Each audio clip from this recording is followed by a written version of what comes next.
We're now going to move to opening statements to get this debate underway. I just want to remind all of you and our debaters about our countdown clock.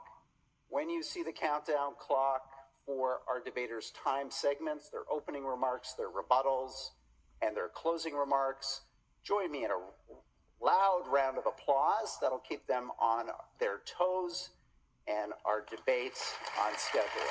Fantastic. Okay, ladies and gentlemen, we're underway. Stephen Walt, you're up first with 6 minutes on the clock. Great. This is a debate between realists and crusaders. We all believe the United States should be actively engaged in the world and support a rules-based order. What we're debating is whether America should be a crusader state that tries to remake the world by overthrowing other governments. Our opponents say yes, we say no. In our view, the United States should use its power to deter or defeat attacks on the United States and to uphold the balance of power in critical regions. It made good sense for the United States to enter World War II. Japan attacked us, Germany declared war, and both countries were great powers engaged in vast wars of aggression. During the Cold War, American leaders were right to forge and lead an alliance to contain the Soviet Union. We believe the first Bush administration was correct in leading the effort to expel Iraq from Kuwait, to keep it from dominating the Persian Gulf. But President Bush acted with restraint. He wisely chose not to go to Baghdad to topple Saddam Hussein. His son, George W. Bush, made a different choice in 2003, even though Iraq was no longer a major threat and had no weapons of mass destruction. You all know how that crusade turned out. The resolution today, as Rudyard said, comes from a famous speech given by former President John Quincy Adams in 1821. To put Adams' remarks in modern terms, he was saying that America should not use its power to do regime change. We agree.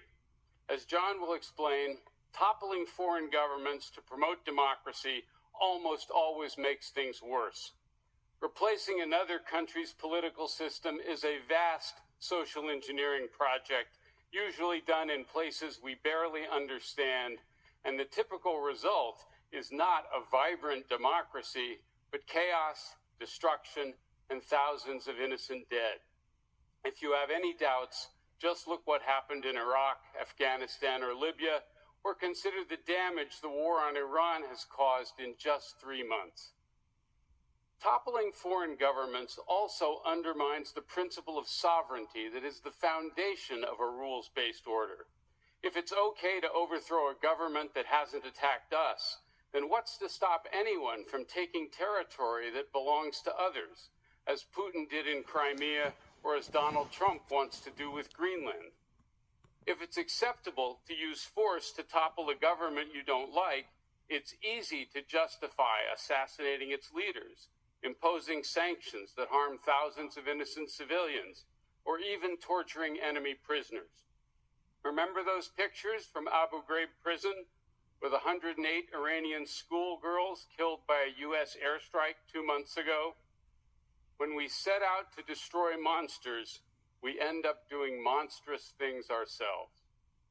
Now, as realists, we know that necessity sometimes forces states to compromise their values. In World War II, for example, the United States allied with Joseph Stalin, who was a monster, to deal with a greater threat. But crusading to remake the world and sowing violence and suffering in the process does not make us safer or advance the cause of liberty. Instead of promoting freedom, we are denying it by imposing our will on others. And because we have to break a lot of rules to do it, this policy makes a mockery of our claim to support a rules-based order and gives others an excuse to break the rules themselves. Now, to be clear, we believe the United States should support the advance of liberty abroad, but primarily by creating a society in our own country that others will admire and want to emulate, rather than one that they resent or fear. And here's what I mean. The United States and South Korea have been allies for 75 years.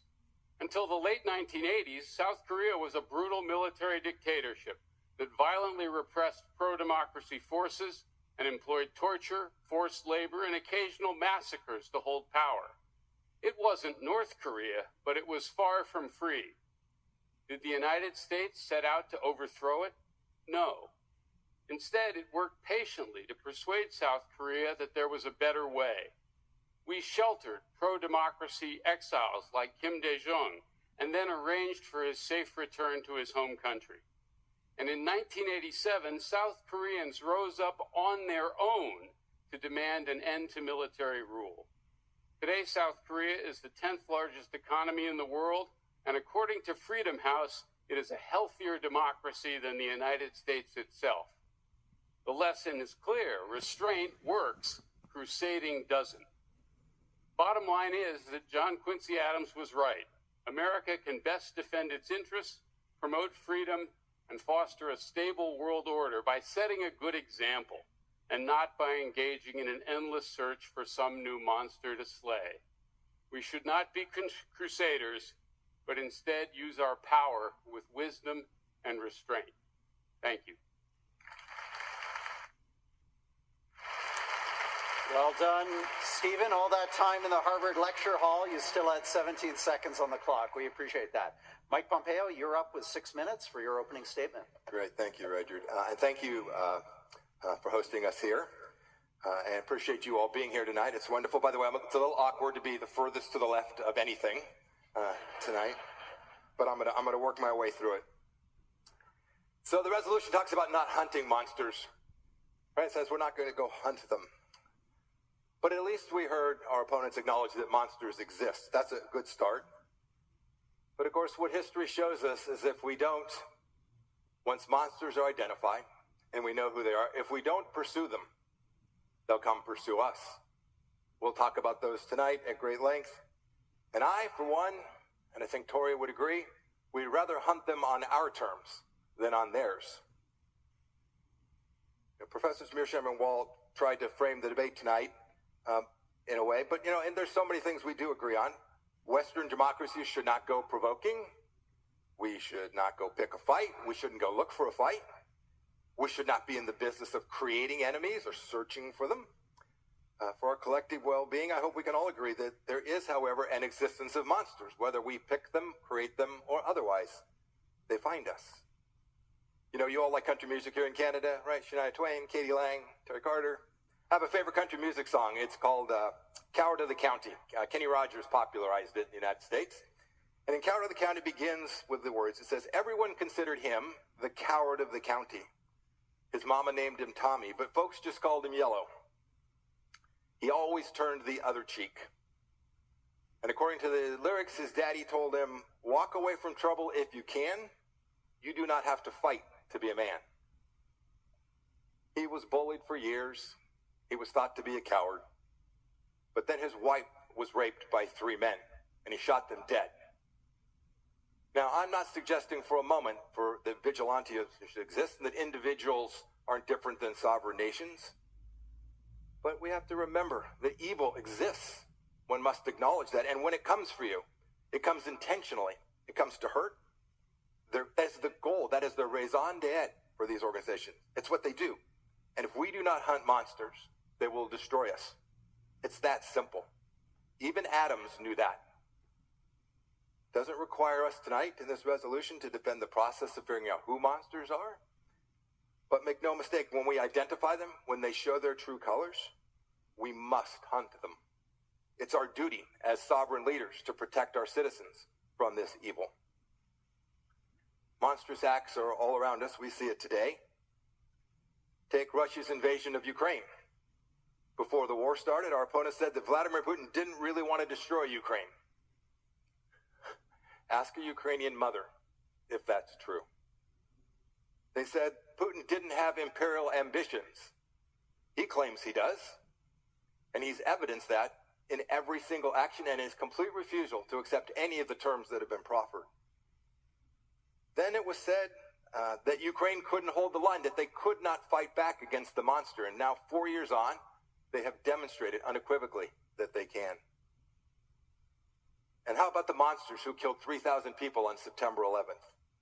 It's not only fair but necessary that we pursue those monsters. A number of them, Canadian families who were killed that day, in the absence of the work that was done by Canadians and Americans alike to hunt that monster, would have yielded only more terror, more risk, and more death. Now, hunting's an interesting term. It doesn't imply that one needs to always use violence or deploy the 82nd Airborne. There are many methods of achieving that outcome. I was a CIA director. I knew a few.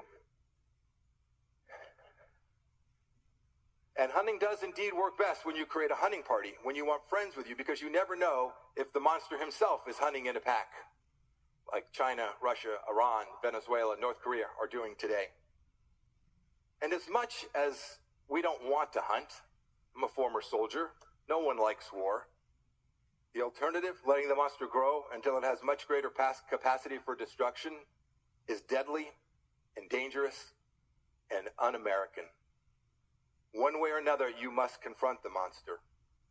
You know, I've been to Dover, Delaware, where we transferred the remains of our fallen soldiers and looked the families in the eye and told them that these young men and women did what was noble and decent in helping America and the world, Canada, Western civilization, hunt monsters.